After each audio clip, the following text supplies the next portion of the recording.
Para mim é uma alegria também muito grande poder falar nesta instituição tão respeitável que é Johns Hopkins.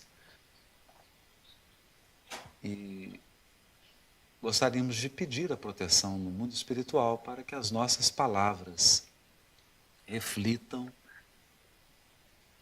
a vibração e a inspiração da espiritualidade maior. O nosso tema é justiça divina e justiça humana. E nós podemos iniciar a nossa reflexão a começar pela terceira parte do Livro dos Espíritos, que estabelece as leis morais. Há um ditado jurídico proveniente do direito romano que diz assim: não importa o quão alto você suba, a lei sempre estará acima de você. E essa frase não se aplica apenas ao direito humano e à justiça humana, mas, sobretudo, às leis morais que regem o universo. Acima da inteligência humana, acima dos nossos sentimentos e regendo os nossos destinos, há um conjunto de leis imutáveis, perfeitas, cujo objetivo é garantir o bem comum, o bem de todos. Assim, o Criador, que é a inteligência suprema e que é o amor infinito da criação, nos dá total liberdade para que cada consciência construa o seu destino, estabeleça os seus caminhos, faça as suas escolhas, ame e seja amado, mas estabelece um princípio de responsabilidade espiritual. E essa é a palavra que deve merecer a nossa especial atenção. Porque o Espiritismo não vem nos falar de uma lei de castigo. O castigo é uma medida pedagógica que se justifica, em alguns casos, quando tratamos com crianças. Mas em atingindo a maturidade espiritual, devemos substituir a expressão por responsabilidade. As leis divinas estabelecem que somos responsáveis. Responsabilidade significa nós cultivamos um determinado campo de experiências. E aquilo que nós provocamos, aquilo que nós trazemos para a vida de alguém, inevitavelmente caberá a nós retificar, se for necessário. Isso é responsabilidade. Funciona assim na justiça humana e muito mais na justiça divina. Mas para que a gente alcance alguns aspectos dessa lei de responsabilização,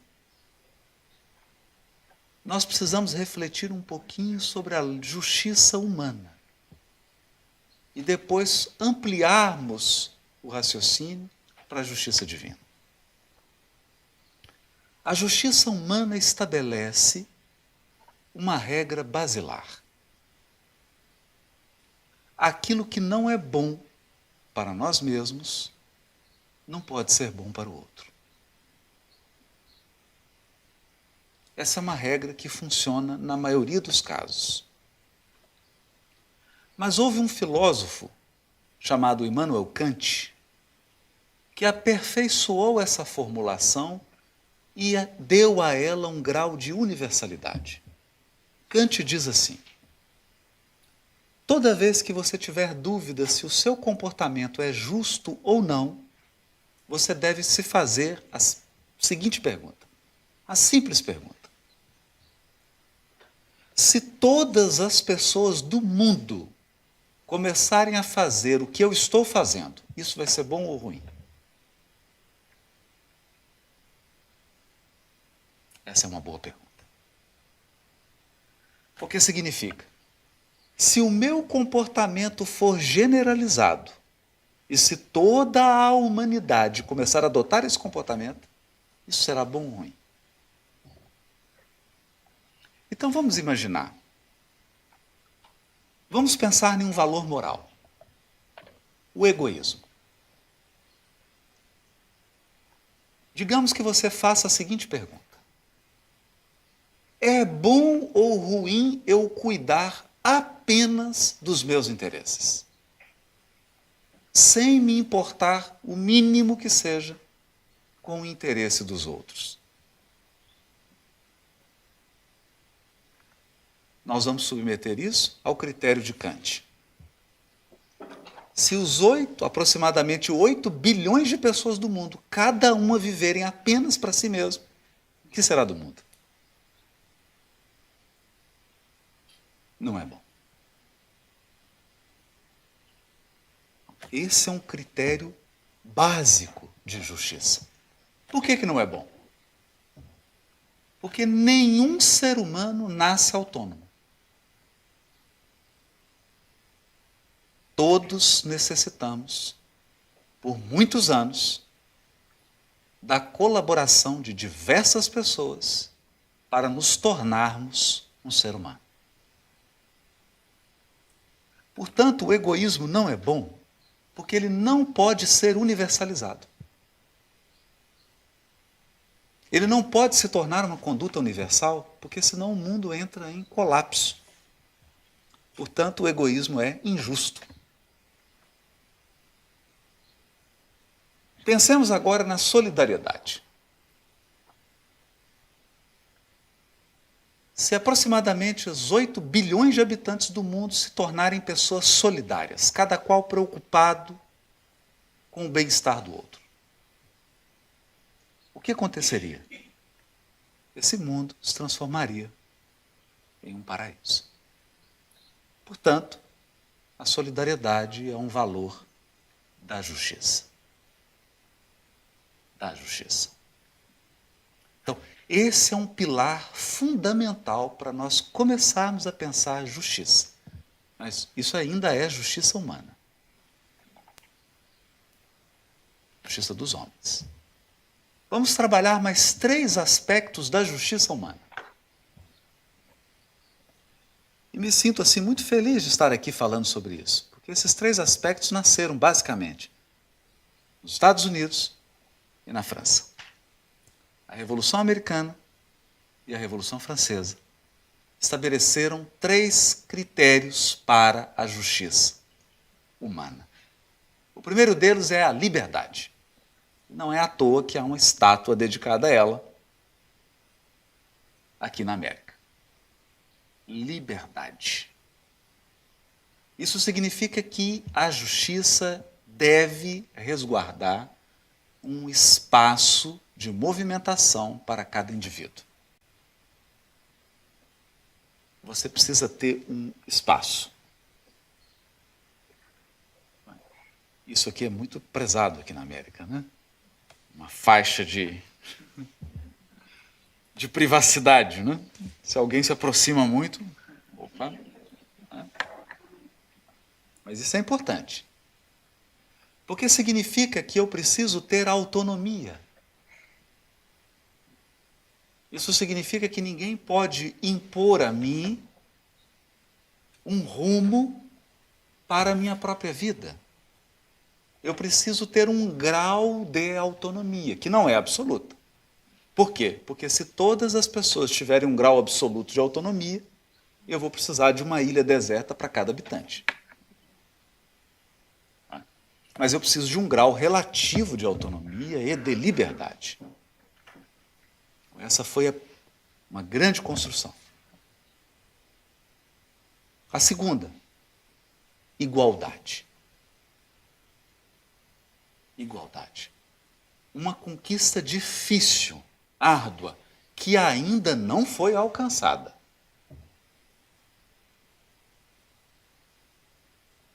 Em muitos locais do mundo, a liberdade já foi alcançada, a igualdade não. Mas igualdade do ponto de vista da justiça, não da utopia.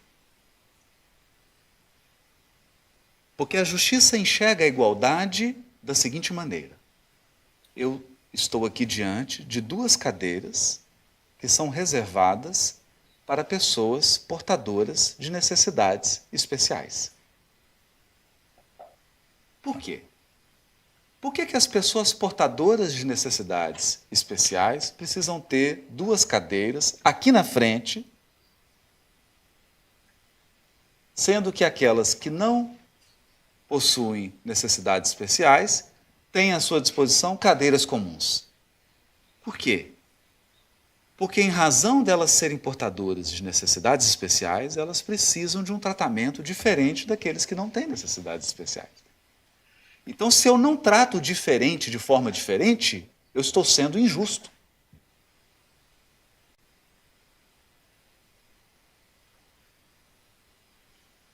A justiça, a igualdade se realiza quando eu dou um tratamento desigual aos desiguais.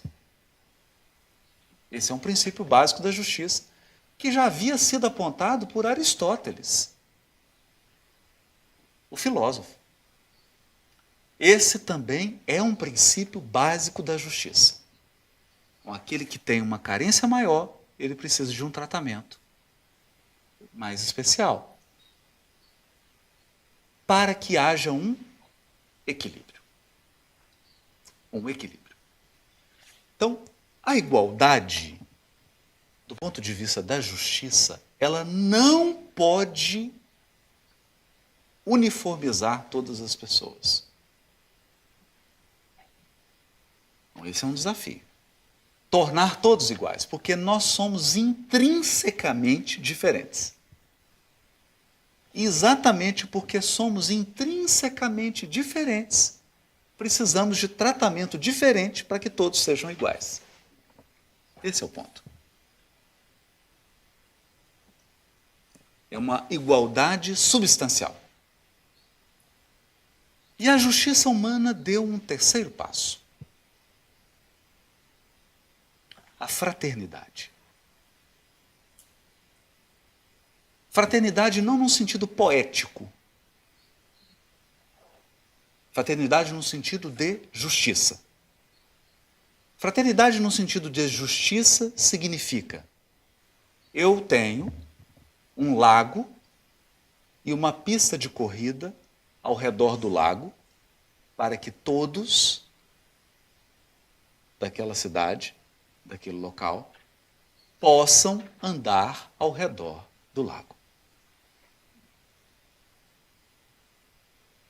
Eu moro em um prédio e aquele prédio é administrado, o elevador, a piscina, as áreas comuns, para que todos possam morar bem.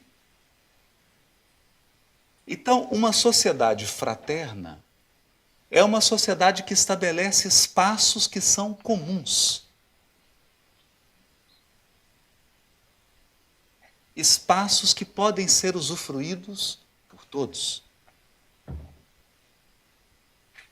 É uma sociedade que cuida das pessoas no momento em que elas estão em necessidade. Então, por exemplo, todos aqui vamos envelhecer. Espero, né? A não ser que alguém esteja planejando já desencarnar rápido. Vamos envelhecer. E o envelhecimento nos torna frágeis. Nos torna num aspecto orgânico, gente. Não? Não é? Nos torna. Uma pessoa de 95 não tem o vigor de uma de 20, não é isso?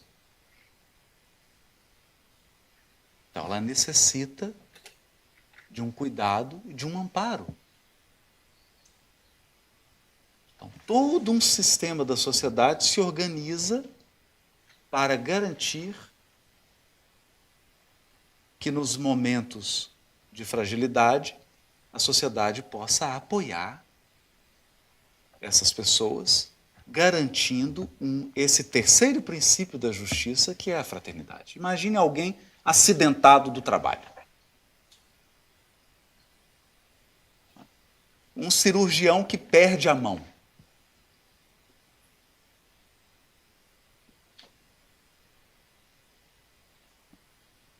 Imaginem isso. Um esportista que perde uma perna.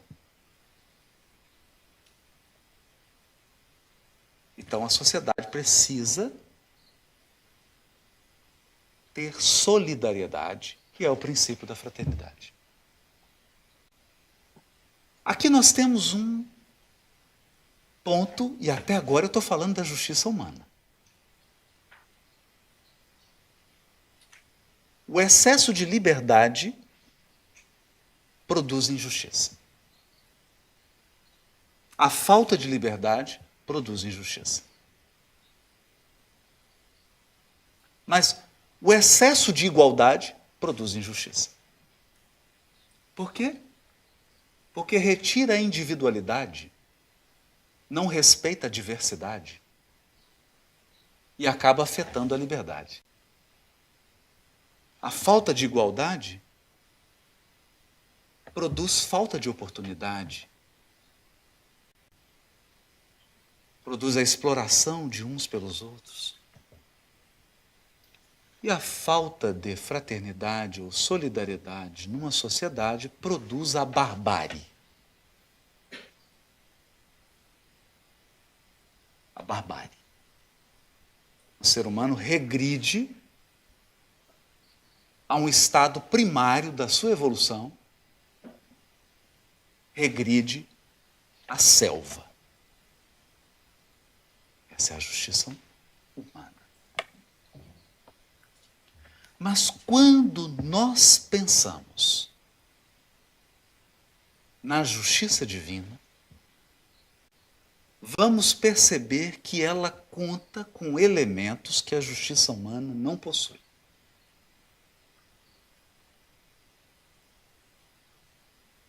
Recursos que a justiça humana não possui. E a justiça divina trabalha com objetivos que a justiça humana não trabalha. Eu vou dar alguns exemplos. Alguém assassina uma pessoa da sua família.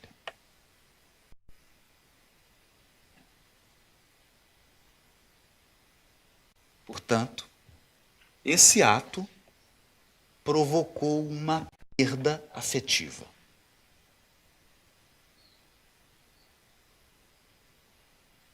Irreparável. Eu te pergunto, a prisão do assassino irá equilibrar em que a sua dor?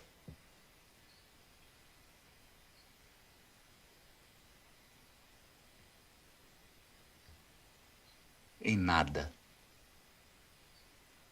O maior problema filosófico hoje da justiça é prender o assassino. É uma medida de proteção da sociedade. Ele é preso para que ele não pratique novamente esse ato, colocando a sociedade em risco. Mas como que eu faço o ressarcimento da vítima que foi assassinada? Porque justiça é ressarcimento. Se alguém prejudica o direito de outrem, ela é chamada a ressarcir. Eu não estou dizendo apenas monetariamente. Ressarcimento é devolver o equilíbrio. Mas se a pessoa foi assassinada, como que a justiça humana devolve o equilíbrio para quem foi assassinado? Ressuscita?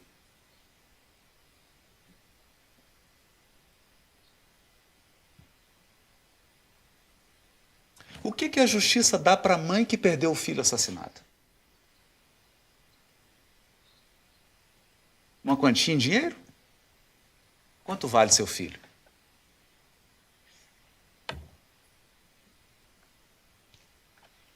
As perguntas que eu estou fazendo aqui são as perguntas que as maiores mentes do direito nos Estados Unidos e no mundo inteiro estão se fazendo. Reparar como?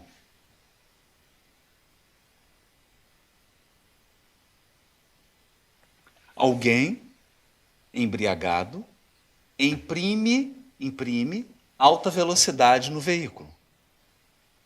Você é atingido, perde a sua perna. Quanto vale a sua perna?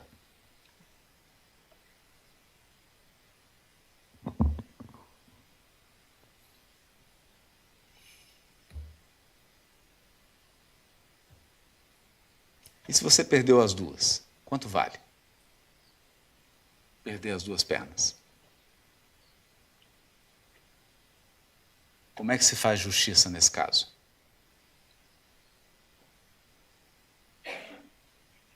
Percebe? Então aqui nós chegamos num ponto importante dessa reflexão. A atuação do ser humano na justiça possui um limite. Possui um limite. O trabalho da justiça humana é um trabalho de contenção. É um trabalho auxiliar. Mas ele não resolve as questões fundamentais, como nós acabamos agora de concluir. Acabamos de concluir agora.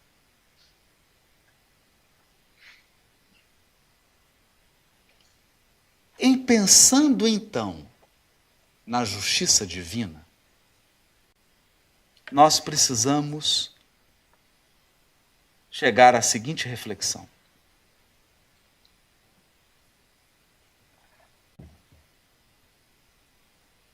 Todos somos espíritos imortais.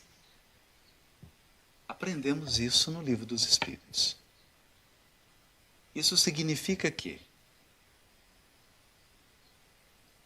você não pode ser definido eternamente por um ato que você praticou.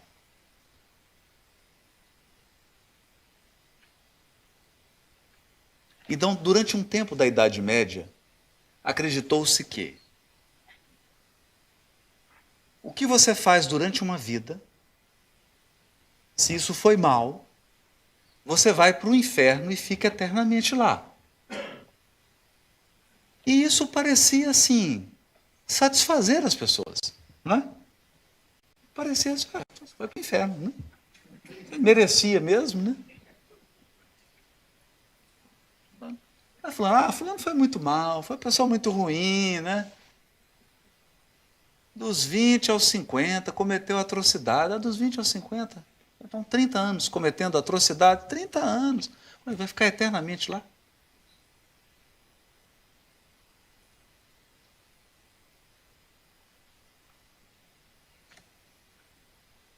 Então, hoje, há uma outra reflexão filosófica na justiça humana.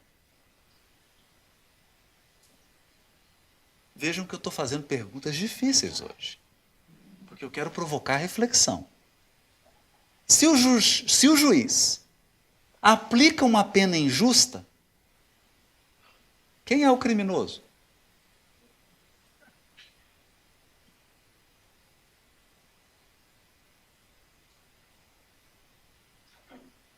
Essa é uma reflexão profunda. Se ao aplicar a lei eu me excedo, tornei-me criminoso. Estou usando palavras fortes para que a gente entenda.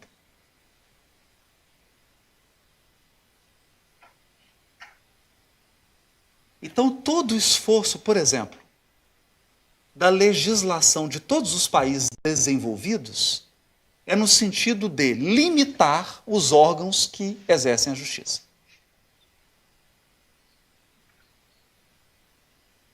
Por exemplo, neste país, e no Brasil também, nós temos uma legislação de abuso de autoridade. O policial, o magistrado e os demais atores do sistema de justiça não podem extrapolar no cumprimento do dever. Por quê? Porque senão ele cruza uma linha perigosa. Ele deixa de ser um agente da justiça e passa a flertar, passa a invadir a esfera daquele que não respeita a lei. Percebe?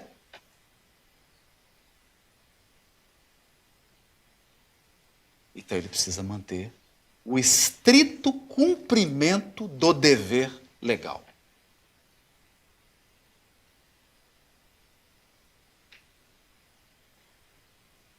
Portanto, a nossa sociedade atual criou um problema para o inferno. Porque se o inferno fosse verdadeiro, Deus seria injusto. Aplicaria uma pena desproporcional à falta cometida.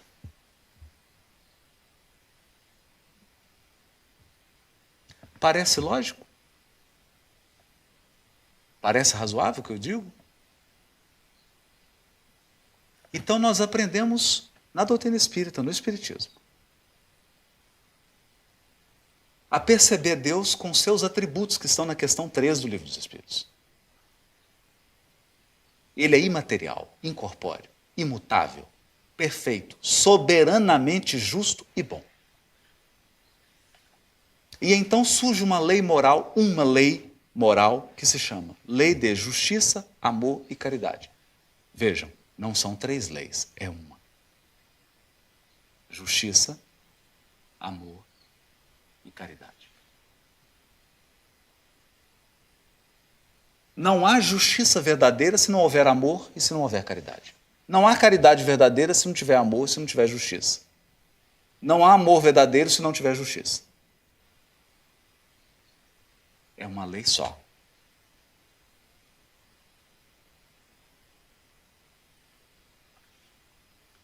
Nesse sentido, a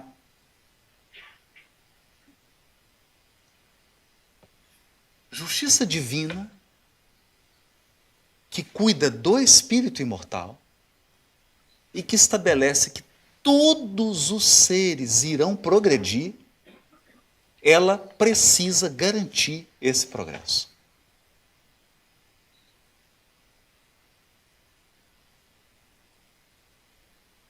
Então, eu passo a apresentar agora o maior instrumento da justiça divina.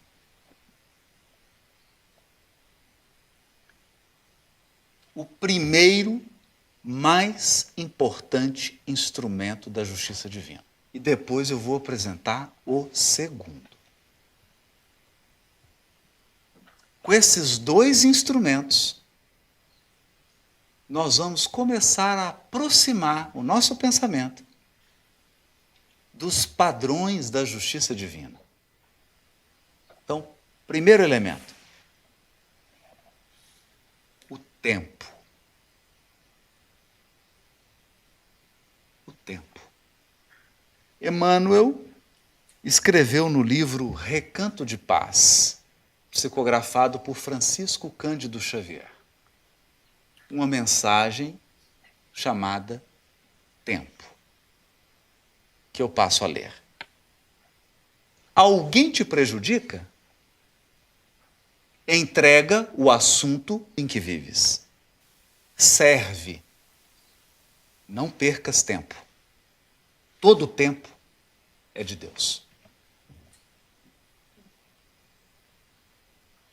Humberto de Campos, também pela psicografia de Francisco Cândido Xavier, irá dizer: Deus utiliza o tempo, não a violência.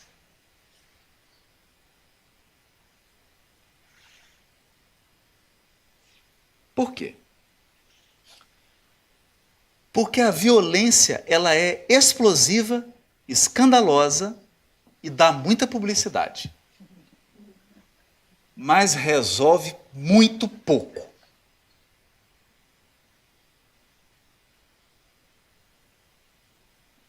O tempo desgasta tudo. O tempo transforma tudo.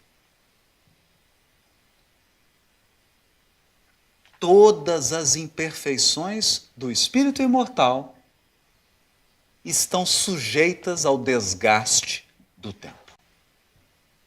Isso significa que, quer você queira, quer você não queira, quer você esteja feliz com isso, quer você esteja triste, quer você resista, quer você não resista, você vai ser perfeito. E ponto final. Não tem saída.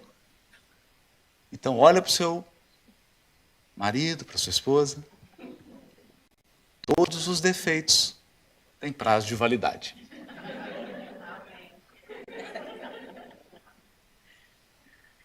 Tudo vai acabar.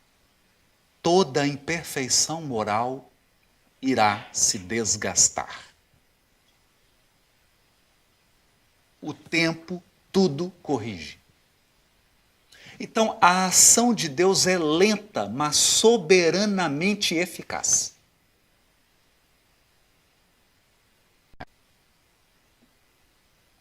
Lenta, mas soberanamente eficaz. E aqui há alguns aspectos sobre o tempo que eu gostaria de trazer para a nossa reflexão. Todos os ditadores do mundo terminaram no caixão.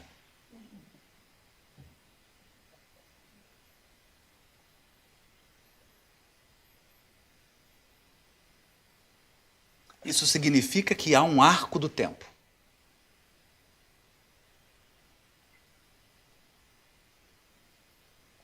No uso do nosso livre-arbítrio, ainda que esse livre-arbítrio seja utilizado para o mal, há um tempo determinado para a ação da pessoa. Atingido um determinado ponto, cessa o tempo. O recurso de tempo é retirado. Não é interessante isso? Interessante e doloroso.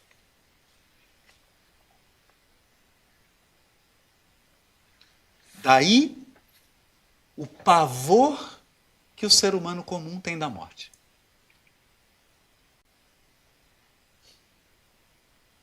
Porque no momento da morte, você entrega tudo. Tudo. Incluindo o corpo. Nome, títulos, patrimônio, reputação, fama, beleza, juventude, tudo. Entrega tudo.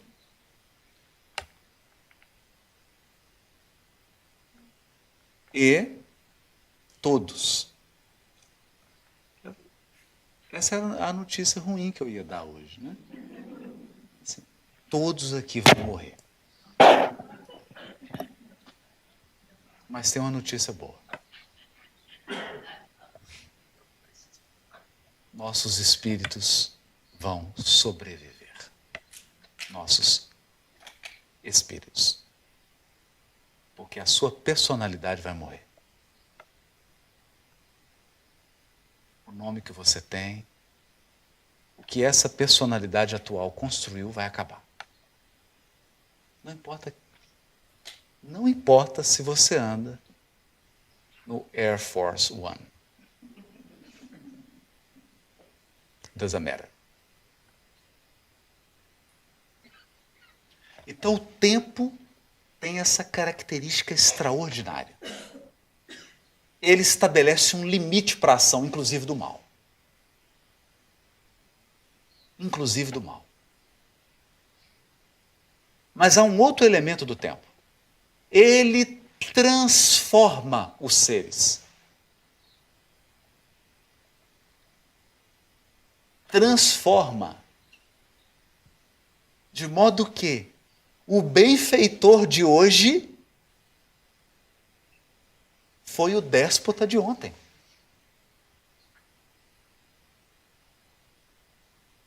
Então o tempo nos leva de um estado de imperfeição espiritual e às vezes de maldade para um estado de luz, de espiritualidade e de bondade. Isso tem um nome.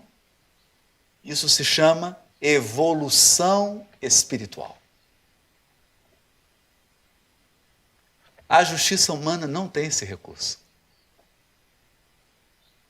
Só a justiça divina.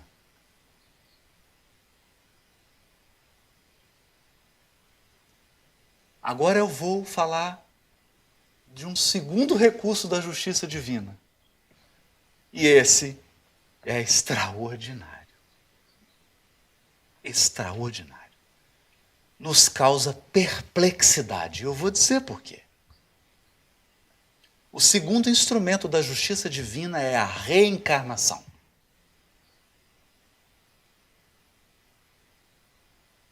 Reencarnação.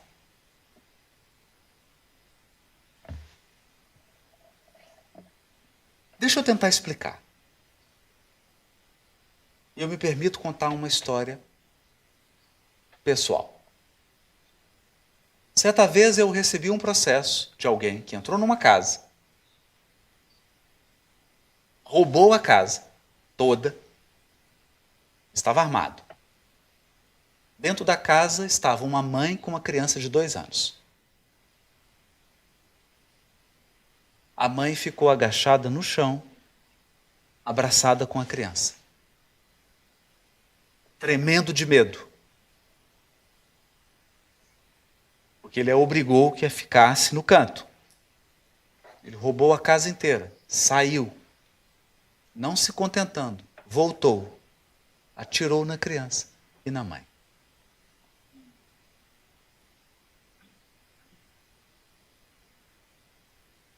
E esse indivíduo veio para ser julgado.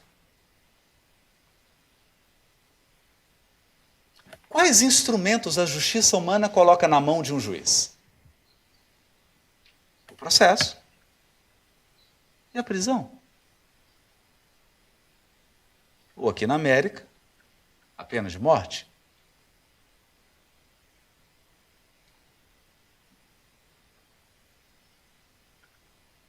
Eu te pergunto, que justiça eu pude fazer para a criança e para a mãe?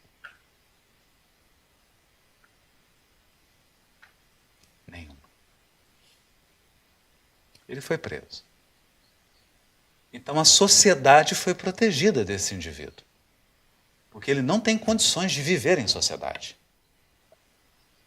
Ele precisa ser guardado. Ele precisa ser protegido dele mesmo. E a criança? O que eu pude dar a ela? Nada. Então, pensem comigo. Foi feita a justiça? Não. Integral, não. Parcial. Mas a justiça divina conta com um instrumento. E esse instrumento se chama reencarnação.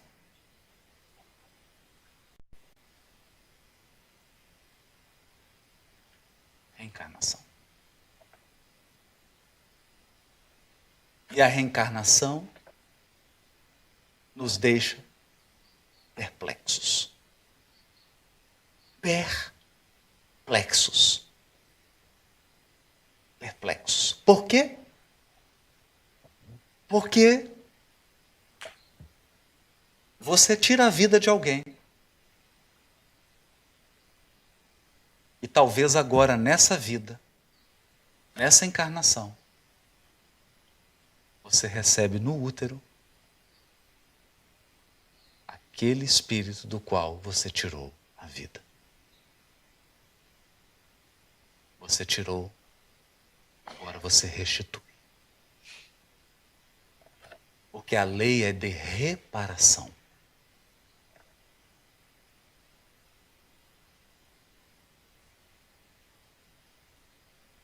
Você, em uma encarnação, retirou todos os bens de uma criatura, deixando-a em uma situação constrangedora. Você vem agora nessa encarnação, constrói um patrimônio com suor, trabalho, dedicação e competência.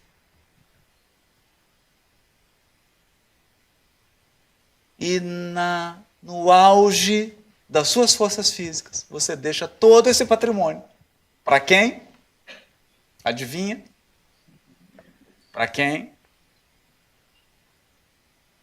Para aquele de quem você tirou tudo. Então você restitui, repara.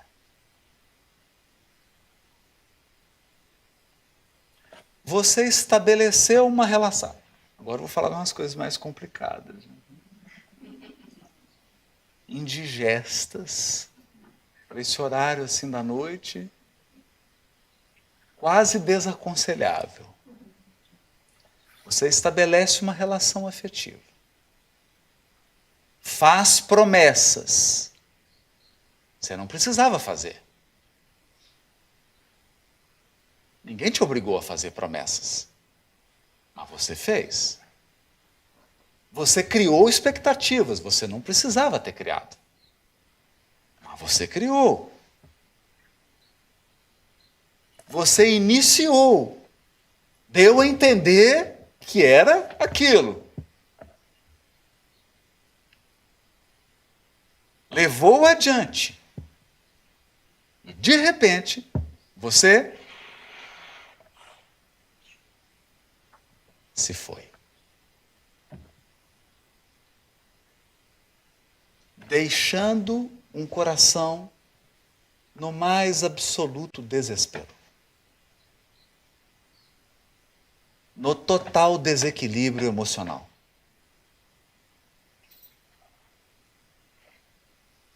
E aquele espírito, por inexperiência, por falta de recursos interiores, não suportou aquela experiência e desorganizou-se por dentro. Vem a reencarnação. E adivinha?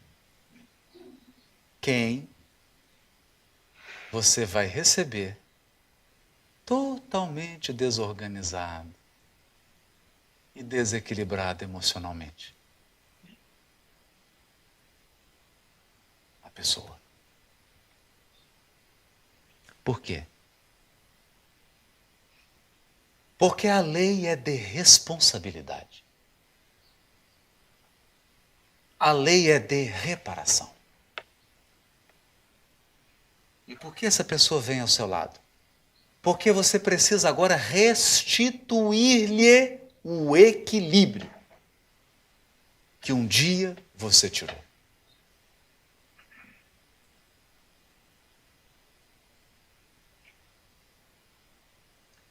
Tempo e reencarnação.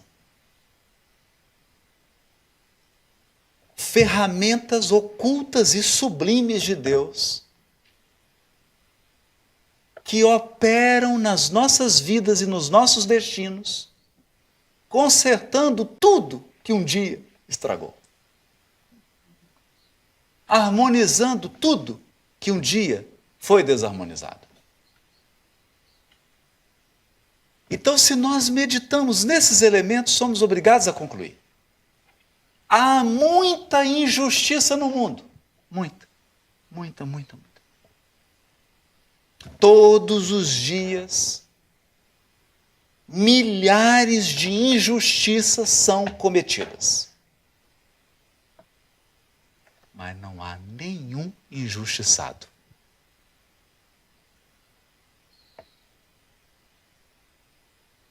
Nenhum.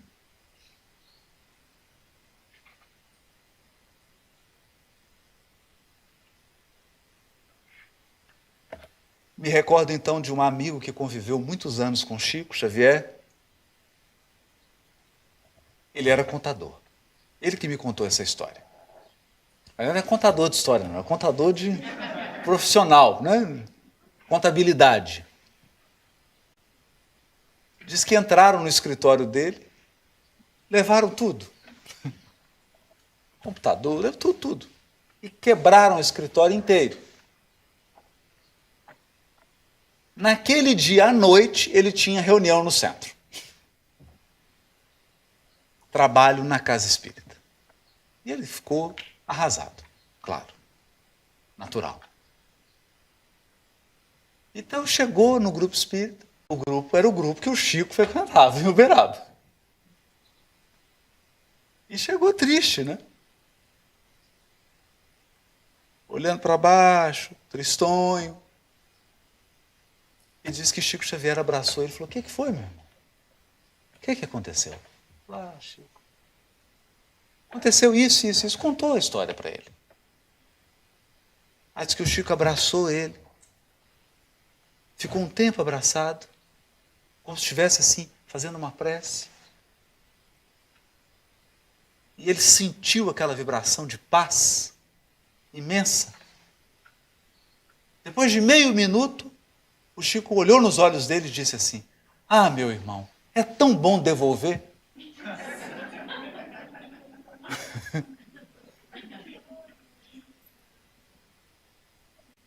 É tão bom devolver.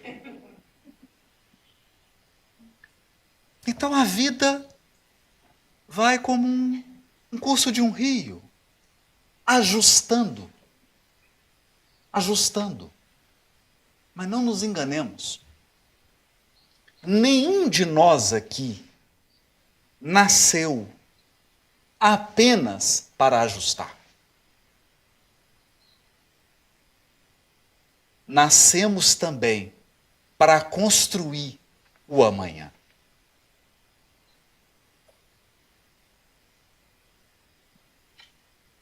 Então, onde estamos? Estamos no meio do caminho. No meio do caminho. Estamos agora reparando o passado e construindo o futuro. Esse é o desafio. Porque você pode resgatar hoje e cometer o mesmo erro.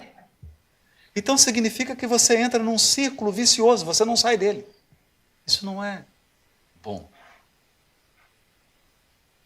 Não basta resgatar. É preciso avançar. É preciso aprender com o erro. É preciso reformular. Aprender a escolher. Aprender a construir uma vida mais feliz, mais digna, mais justa. E é o que nós estamos fazendo aqui. Esses momentos em que nós refletimos aqui sobre espiritualidade, sobre justiça divina, sobre como Deus estabelece a justiça no universo, é um momento em que nós estamos recolhendo recursos para reconstruir nosso destino.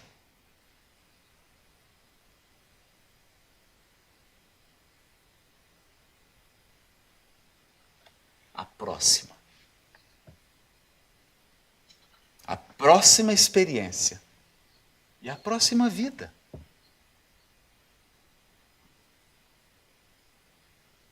Então pode estar acontecendo nesse momento que você está em meio a um grande resgate. Paciência.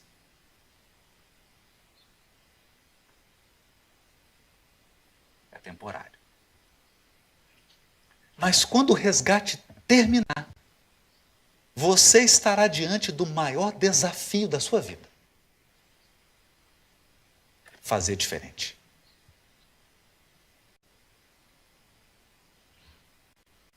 Fazer uma nova escolha.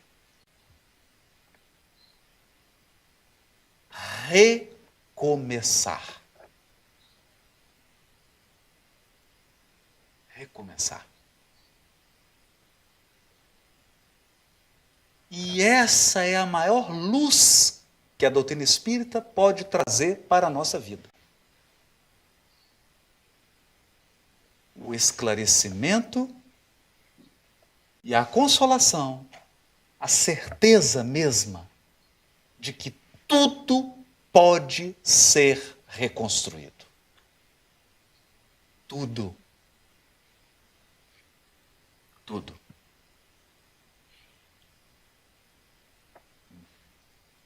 Uma boa dose de paciência,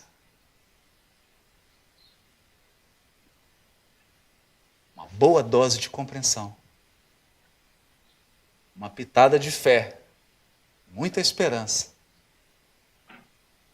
porque o tempo opera em favor de quem deseja reconstruir.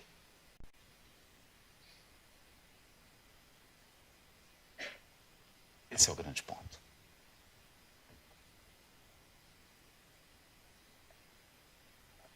Entendendo isso, nós gostaríamos de ler uma mensagem também de Emmanuel.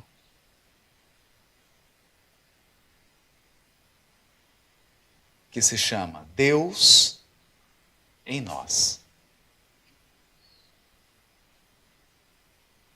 Nós costumamos apenas pensar em Deus fora. E Ele também está fora. Ele é o Criador.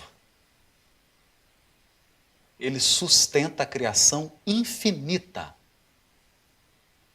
Infinita.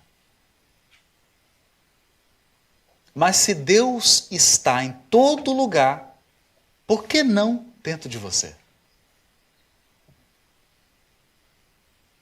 Eu aprendi uma expressão esse final de semana.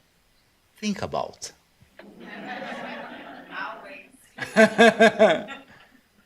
Think about. Se Ele está em todo lugar, por que não dentro de você? Por que não? Por que não dentro de você?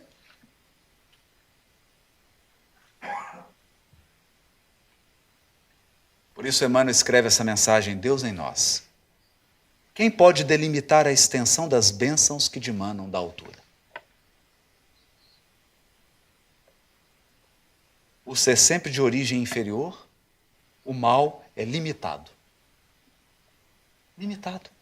Como todas as manifestações devidas exclusivamente às criaturas. Tudo que as criaturas fazem é limitado. Inclusive o mal. O bem, no entanto, tem caráter divino. E semelhante aos atributos do Pai excelso, traz em si a qualidade de ser infinito em qualquer direção. Só o bem é infinito. Por mais sombrios te pareçam aos ideais de hoje, os dias do passado, não te entregues ao desânimo. Ergue os sentimentos e conjuga as próprias ações ao roteiro novo entrevisto. Após a purificação necessária,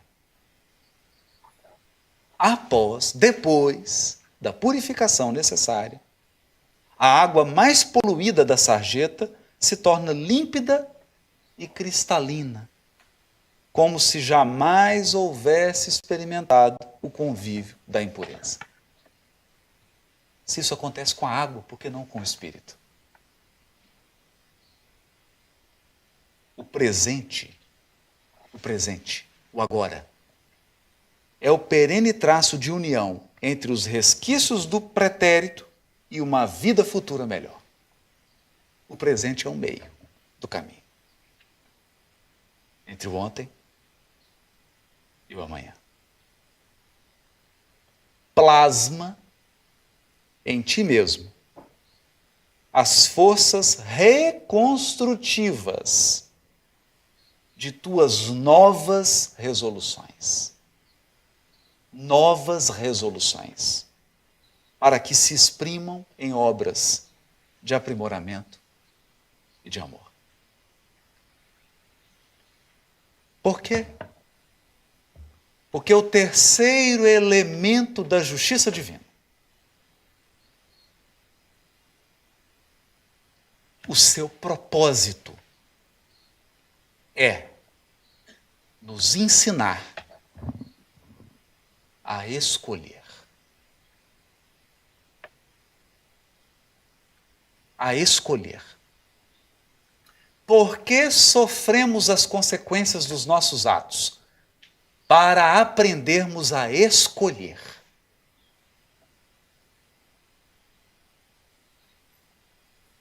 Escolher. Portanto, não basta sofrer. Muito espírita acredita, eu estou resgatando, estou sofrendo muito. Isso não basta. Isso é metade do caminho.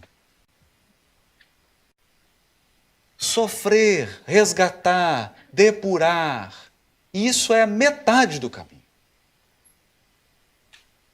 A outra metade é não repetir.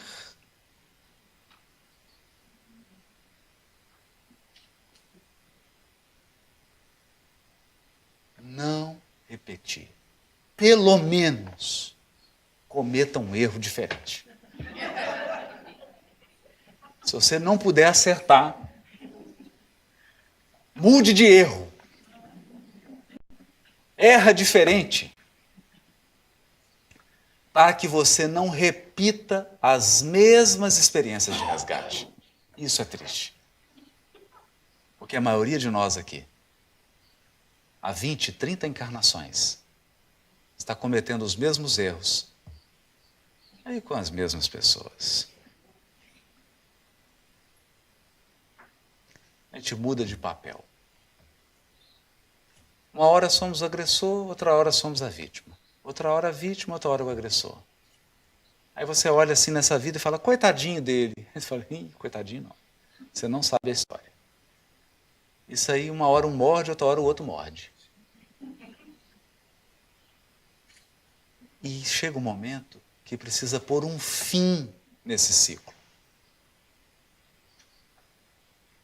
E desenvolver a capacidade de escolher. De escolher.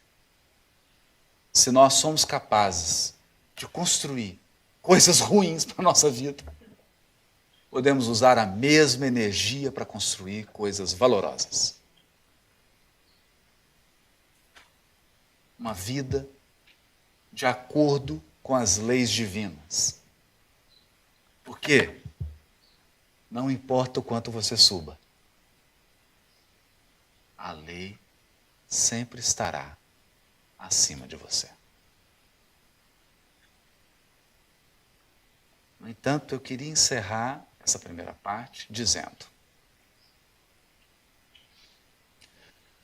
a justiça e a caridade no sentido que está no Livro dos Espíritos. Caridade como benevolência para com todos, indulgência para com as imperfeições e perdão das ofensas. Essa é a verdadeira caridade. A justiça e a caridade são instrumentos do amor. Porque nós lemos na obra de André Luiz, os espíritos que amam governam a vida.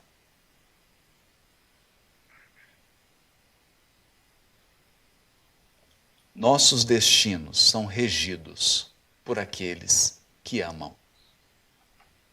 Porque só o amor sublime é capaz de cumprir a justiça totalmente. contemplando a todos, transformando o verdugo e restituindo à vítima o que lhe foi tirado. E é, muitas vezes, no ambiente da família e do lar, que a maioria de nós é convidado a diluir no amor os laços de ódio. Muito obrigado, até daqui a pouquinho.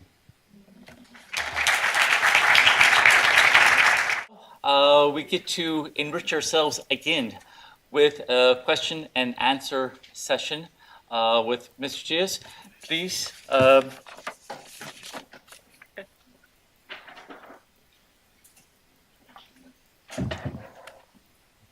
Caros amigos, eu estou falando assim mais pausado para que aqueles que nos acompanham pela tradução simultânea possam entender. Então peço perdão.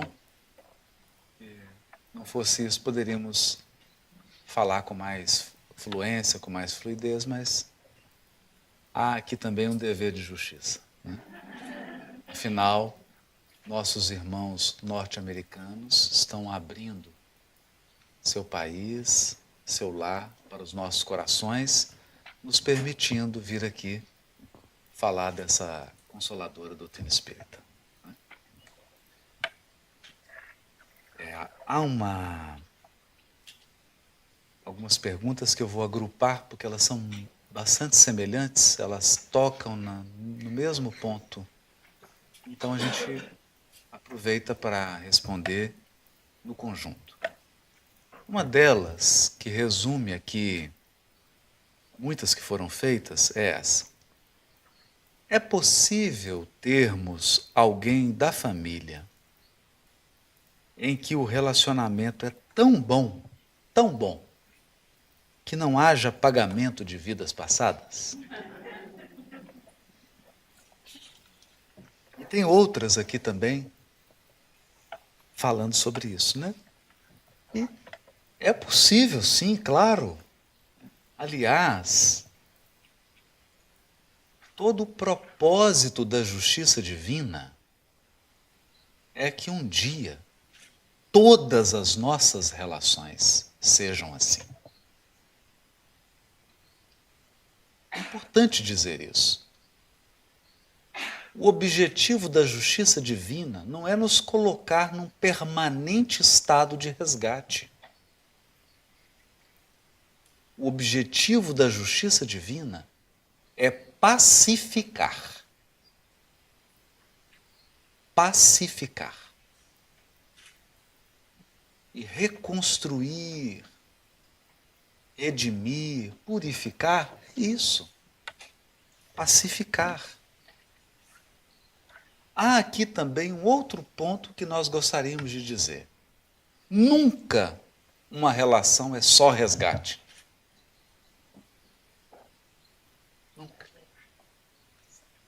O que pode ocorrer é, em uma relação humana, predominar o caráter resgate. Mas há outros elementos. E é nesse percentual, digamos, vamos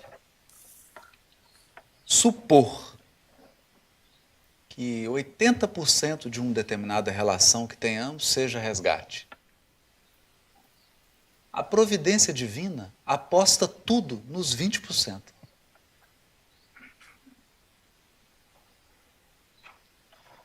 Por que eu estou dizendo isso? Se você prejudicou alguém de uma determinada maneira e essa pessoa, esse espírito, vem como um filho ou como uma filha, qual que é a esperança? Qual é o propósito da justiça divina? É que esse laço de amor, pai, filho, mãe, filho, filha, né? Supere 1000 vezes mais os enganos do passado. Então, no fundo, a justiça divina abre uma grande turnpike de amor para que a gente dirija um pequeno veículo de resgate. Esse é o ponto. Pode ser que, em um passado distante, você tenha ferido um coração, afetivamente falando. E agora você vem e se casa com essa pessoa. Qual é a expectativa divina? Que você dissolva com amor o passado.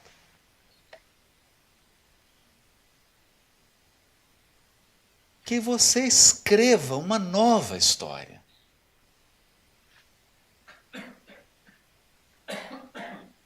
Isso é importante, porque nós precisamos tirar esse raciocínio simplório do resgate. E aqui eu já vou abranger algumas outras perguntas que foram feitas. Ah, então se eu pisei no dedão direito do pé de alguém, aí nessa vida agora alguém vai pisar no dedão direito do meu pé. Não é assim. Não é assim que funciona.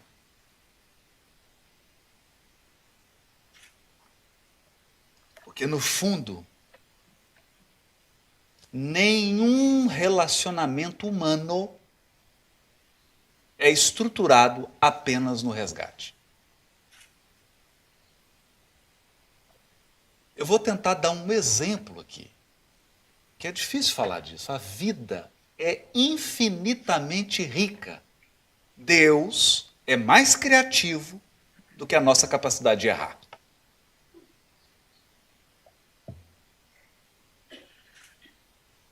É muito mais criativo. Então eu vou dar dois exemplos aqui. Digamos que alguém tenha prejudicado o outrem de uma maneira assim muito severa. Se a vida fosse regida apenas por justiça estrita, por resgate, você viria só com essa pessoa. E então você vai programar a sua encarnação e os benfeitores dizem assim, espera aí, você prejudicou fulano? Mas tem alguém aqui que ama muito essa pessoa e te ama também. Então por que vocês não vêm casados e recebem ele como filho? Boa ideia. Né? Porque eu venho com uma pessoa que eu amo e recebo como filho. Eu estou dando um exemplo, gente. Um exemplo. Alguém que eu tenho problema. E aí a espiritualidade diz assim, mas nós vamos facilitar isso mais. Vocês, além de ter esse filho, que é um resgate dele ou dela, vão receber outros dois que não é resgate de ninguém. E aí você monta uma família de três filhos, um casamento que não é resgate, para dissolver uma relação problemática. Então o que está ocorrendo aqui? A misericórdia divina está sobrepujando a nossa capacidade de errar. Mas o que pode acontecer? Aqui há um risco. Aí nós caímos numa outra pergunta aqui. Aqui há um risco. Um risco grande. Porque eu estou diante de uma tela aqui, branca, gigantesca. Mas se você ficar olhando muito de perto, você vai ver que tem uma manchinha no canto. Se você ficar focalizado naquela pequena mancha, você não vê o grande quadro branco.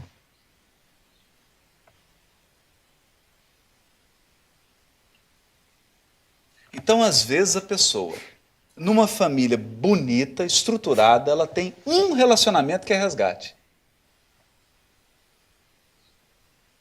E ela atrapalha tudo que estava bem, porque focalizou apenas na parte que é difícil.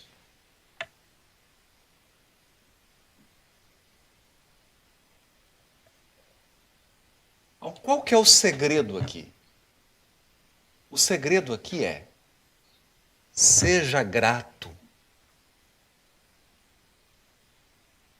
Tenha gratidão à vida.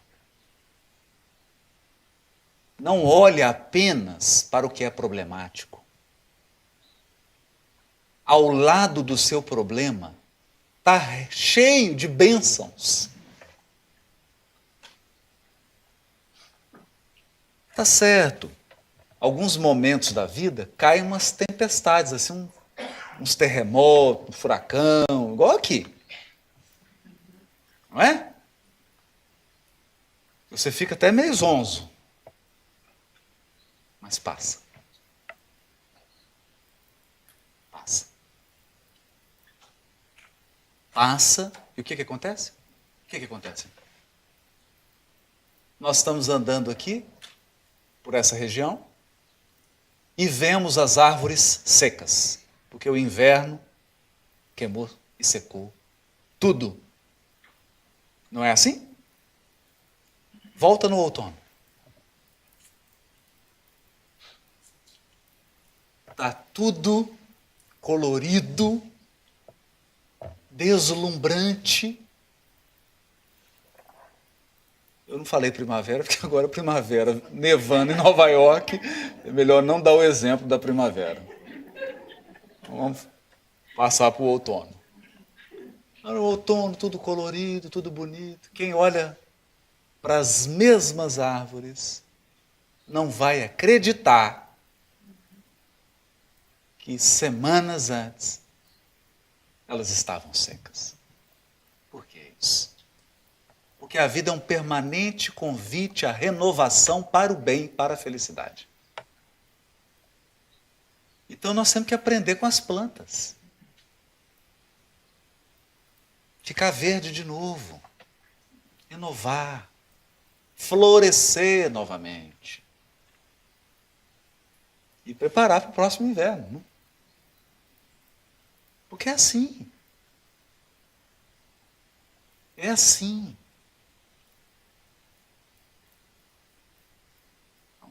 É essa visão. Por isso que nós dizemos aqui, quem rege a justiça divina é o amor. O amor. Por isso que as coisas não são matemáticas. Às vezes, passamos para uma outra pergunta aqui. Por exemplo, alguém que é uma pergunta. Se alguém foi violentado, alguém foi assassinado, a gente costuma pensar assim, assassinou aqui e foi assassinado. Muitas vezes,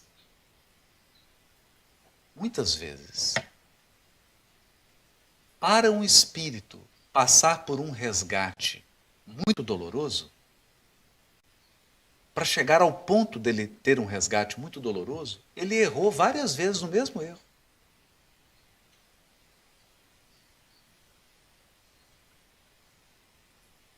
Várias vezes. Por isso, Dr. Bezerra, manda mensagem psicografada por Chico, diz assim: quando a justiça divina chega e bate na nossa porta e nos encontra no serviço ao próximo, manda a lei que o resgate seja suspenso. Por quê? Nós falamos aqui. Porque o objetivo da justiça divina não é te derrubar. Não é te desestruturar. É te transformar. Te tornar melhor. importante a gente pensar nisso. Porque senão nós vamos ficar com aquelas ideias ainda de castigo, de Deus me punindo.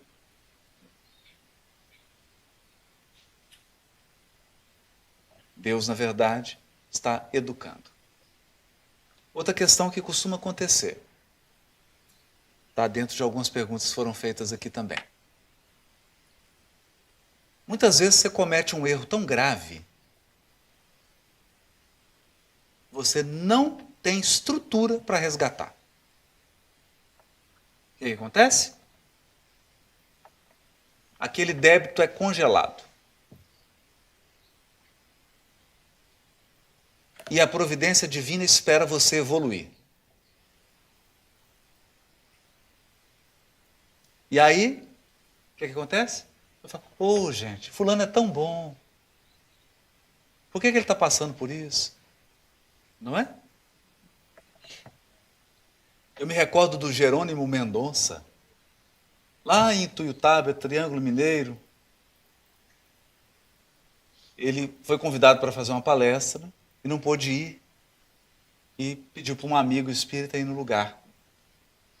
E aí buscaram um amigo para fazer a palestra, o carro sofre um acidente, quase que o amigo morre. Vai parar no hospital. Então, ele ficou assustado com aquilo, que imagina, né? Você pede para alguém substituir você numa palestra, a pessoa sofre um acidente, foi lá visitar, para fazer um culto. Aí abriram uma mensagem e caiu no Evangelho segundo o Espiritismo. Se fosse um homem de bem, teria morrido. Então, às vezes a gente pensa assim, fulano é tão bom, por que ele está passando por isso? É porque ele é tão bom que agora ele pode passar por isso. Agora ele tem estrutura para resgatar aprendendo. Então, são essas sutilezas da justiça divina. Não tem uma regrinha. Não tem uma regra. Porque quem rege o destino não é um computador, é um coração. Quem rege a vida é o amor. E ele renova. Sempre. Sempre. As oportunidades do resgate. Outra coisa que choca muito é o resgate de crianças. E a gente fala, meu Deus, mas uma criança. Mas você está olhando para onde? O corpo?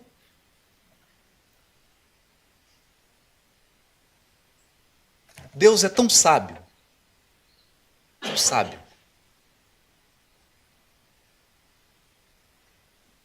que na reencarnação, para facilitar para todos nós, mas é para facilitar mesmo, ele faz duas coisas. Primeiro, você esquece. Você esquece quem é. Porque imagina se você lembrasse. É você, estou te esperando, né? Mudou de rosto, mas eu te conheço. Né? Como que seria? Então a gente esquece. Segundo, a gente vê em criança.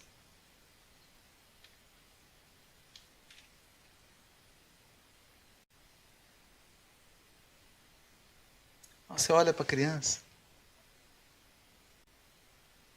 e se você não tiver muita perspicácia, você não vê o espírito que está naquele corpinho, bonitinho, lindinho, cheio de experiência, trazendo vários equívocos, várias tendências más que precisam ser corrigidas, vários resgates que ele vai viver, necessidade de ser educado, de ser direcionado. Mas por que ele vem assim? Aquela fofura. Por quê? Para que tudo isso seja feito com o nosso amor.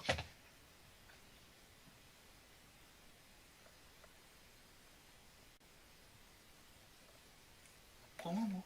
E não com a dureza. uma frieza. Então, diante daquelas crianças que estão vivendo um profundo resgate, pensa no espírito que está ali.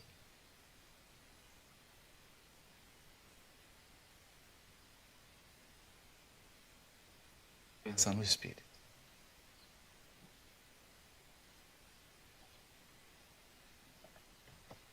São esses elementos que nos ajudam a ter uma visão mais ampliada dessa complexidade que é uma vida. Eu tenho aprendido algo com a doutrina. Cada vida é uma história única. Não tem como você padronizar. Ah, fez isso, vai acontecer isso. Não é assim que funciona. Cada vida é uma história única. Porque você comete um erro, mas aí você faz outros acertos, você corrige aqui, e a providência divina leva tudo em conta. Tudo em conta.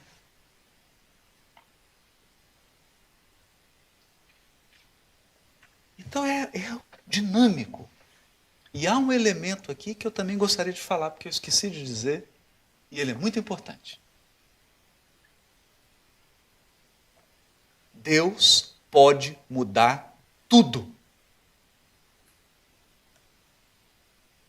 Até suspender o resgate. E eu já vi isso acontecer demais. Mas é muito. Acontece muito.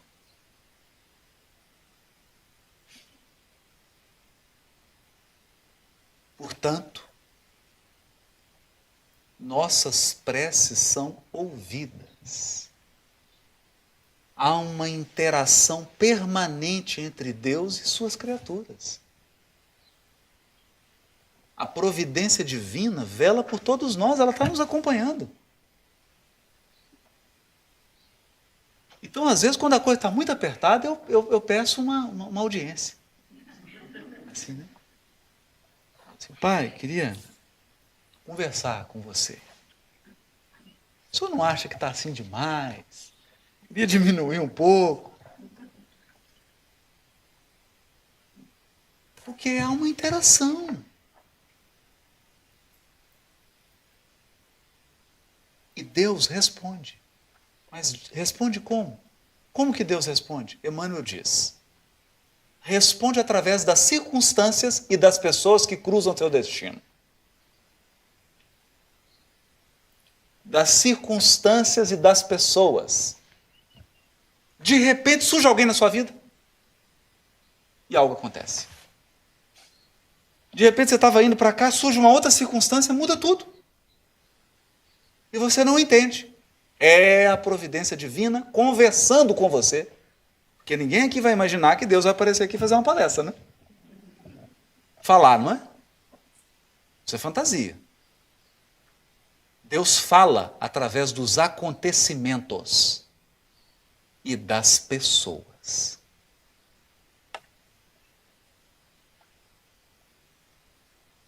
Passa alguém, chega alguém, e você fala: meu Deus, obrigado. Obrigado. Não tem como agradecer. Acontece. Há uma interação. Só tem uma coisa que Deus jamais fará por você: decidir.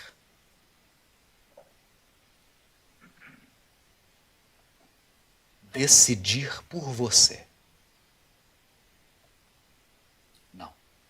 Por quê? Porque o livre-arbítrio é uma lei divina. Portanto, eu queria dizer uma coisa. Às vezes as mãos do Criador estão assim: Como as minhas estão cheias de perguntas, as deles estão cheias de bênção. E ele está aqui com as mãos cheias de bênção para você. E ele te pergunta: você quer continuar sofrendo? Aí você fala: quero. Senhor.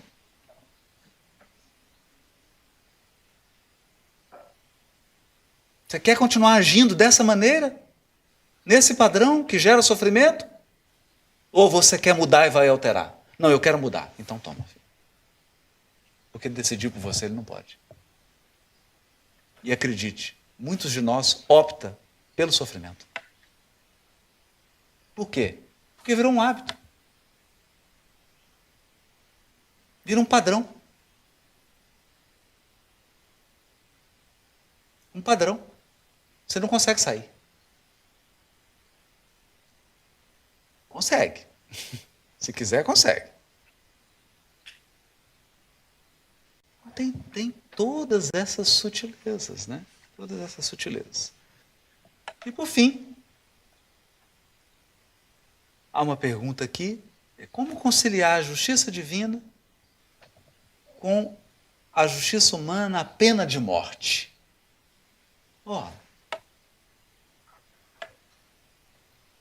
Toda justiça humana está progredindo para tentar alcançar a justiça divina.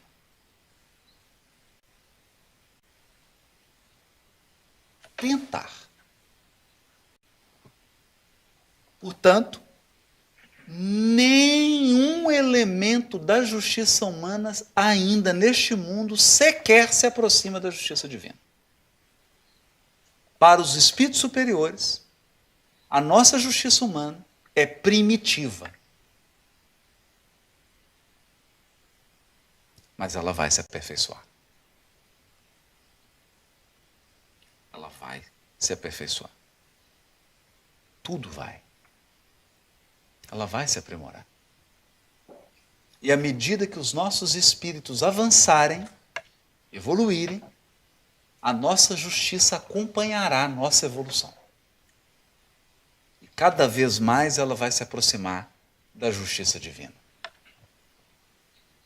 Nos seus fundamentos.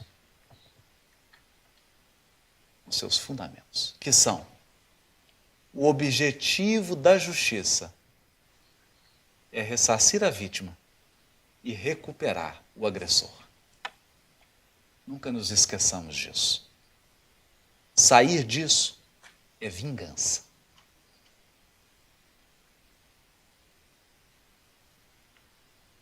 A justiça divina tem por propósito recuperar também o agressor.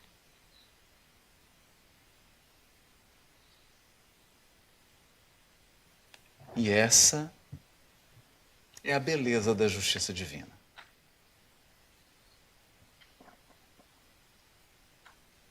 Porque ela nos traz de volta ao mesmo lugar, com as mesmas pessoas, nas mesmas circunstâncias em que nós caímos, para que agora a gente possa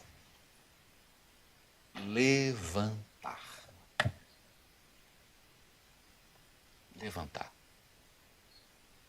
Portanto, nós temos duas opções aqui. Ou nós vamos passivamente sofrer, passivamente receber sofrimento, ou nós vamos erguer a fronte e aproveitar os espinhos para cultivar flores. Esse é o segredo. Porque temos aprendido uma coisa muito bonita. Não existe anjo de cristal. Frágil. Todo espírito iluminado é feito de adamantium, o esqueleto do Wolverine. É mais forte que o diamante. Adamantium. O espírito puro possui uma resistência moral que ele é capaz de suportar o que nós não damos conta nem de pensar. Mas essa fortaleza foi adquirida, construída. Não é um presente gratuito. Não é. E afinal, quando você olha para trás, com a idade que você tem hoje, não importa qual, e você pensa em algumas coisas que te fizeram sofrer, de algumas delas, você dá umas risadas boas. Porque você vê que hoje você passaria por aquilo com muito mais leveza, com muito mais sabedoria. Mas na época, você não tinha a fortaleza, a experiência e a sabedoria que você tem hoje. É assim. Vamos fazer a última então para a gente encerrar. Tem dois mais. Em inglês. Em inglês. Sim. Okay, two other questions. What are the most powerful tools for helping a person to become conscious of their mistakes and repeated patterns? Suffering with purpose, spiritual education, interior guilt, honest observations from others. Ok. Bom, primeiro elemento, que é o propósito do Espiritismo nas nossas vidas: conexão com Deus.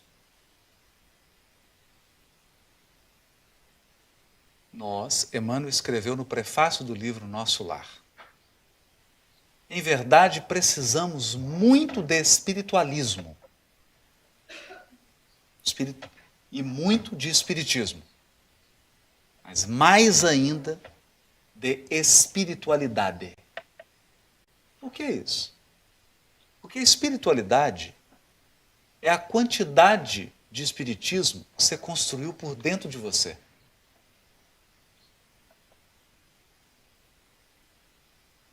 É o que você construiu dentro. É uma conexão espiritual.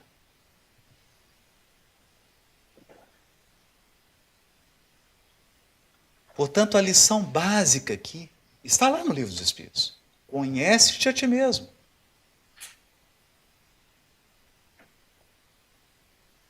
Isso significa, você precisa fazer um silêncio e ouvir seus sentimentos.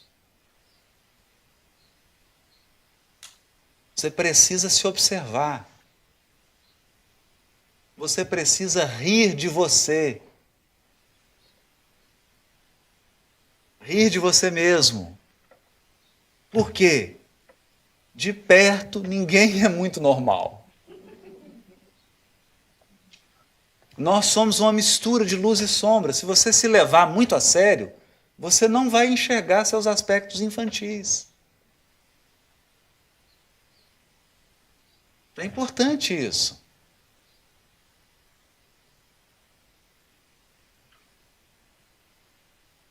Observar seus anseios, seus sonhos, seus sentimentos.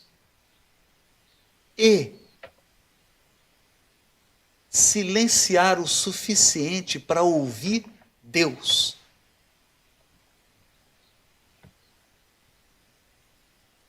Eu não estou falando de uma coisa mística.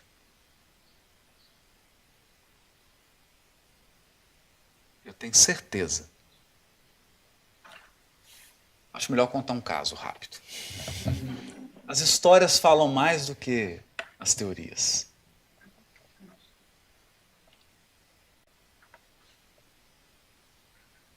No momento que eu vivi mais difícil dessa encarnação, exatamente no momento, foi o momento que eu mais senti a presença de Deus.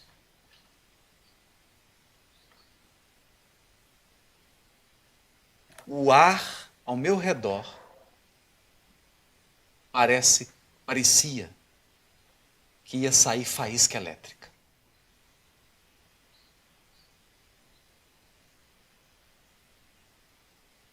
Eu pude sentir a providência divina. A dor diminuiu? Não. O problema foi retirado? Não. A perplexidade saiu de mim? Não. Mas o que aconteceu? Eu não me senti desamparado.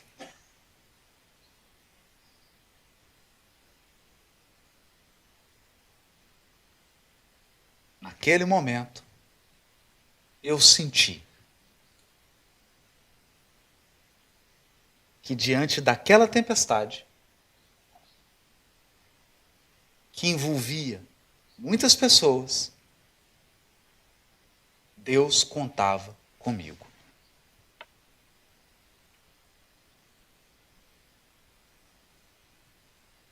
Como é que transmite isso para alguém com palavras? Não tem jeito. Então eu encontrei com um amigo querido no Amapá. E ele me disse assim: vivi algo semelhante. Fui internado.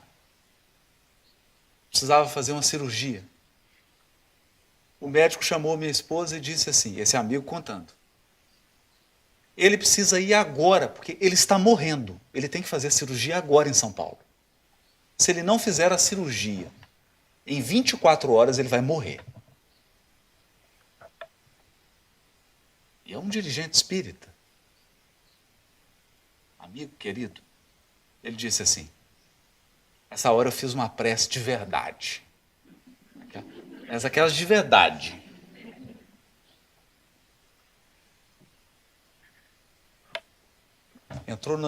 Foram para o avião, chegou em São Paulo, entrou no hospital, ele pediu uma audiência. Ele falou assim: meu Deus, Jesus, é o seguinte, eu tenho esposa, vários filhos, eu queria te pedir para ficar.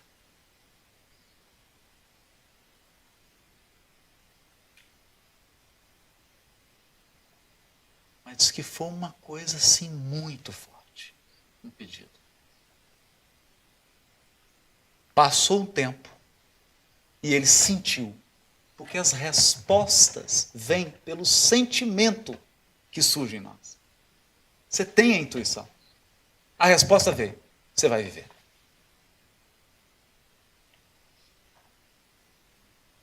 Pedido, concedido. Entrou para a cirurgia tranquilo. Ele falou assim: não, pode ficar tranquilo que eu vou sobreviver. Não vai ser agora. Então é isso. Se nós não estabelecermos essa conexão, essa experiência aqui vai ser uma experiência puramente externa, exterior, artificial. Então você pode ficar ouvindo palestra há 50 anos. Ou fazendo. Que é pior.